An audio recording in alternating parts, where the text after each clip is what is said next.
Kim sabah bayram namazını gelip burada kılacaksa mensiz ve bizsiz, biz mani olacağız onlara. Biz onlara şerait yaratmayacağız. Bura kim ne istedi eləsin, o hukuk heç kimə verilmir. Bura konstitusiyon dövlət, konstitusiyon hukuk, Azərbaycan və məscidin hər yeri nəzarətdir. Kameralar var, nəzarət var, izlənilir. Hələ bura... Mən alim olum, cümlə cahan batsa da batsın, nə işim var? Din qardaşımız türmədə yatsın, nə işim var? Gel hepse düşemin hacı talih, işimiz yok. Mən de deyərəm qoy başı batsın, ne işim var? Açdım din adıyla özüme yaxşı bazar mən.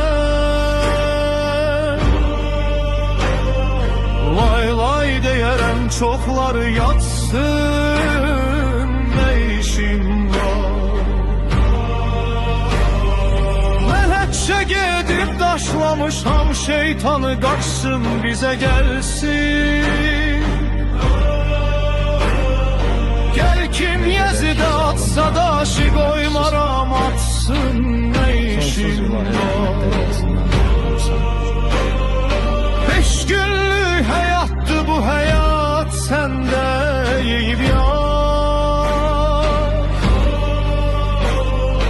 Koyma kanı bir kimse karatsın, ne işin var? Seyide bacın söz dese sen sus, ne işin var? Sağlığında olur zindana, salsın başına düşsün, ne işin var?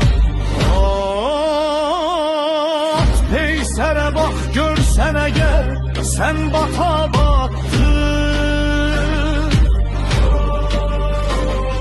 Öz peyserini eyle hilas, koyma ki batsın, ne işin var?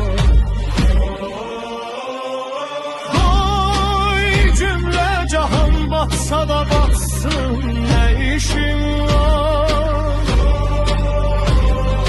Düşmenlere muhtaç olur olsun, ne işim var?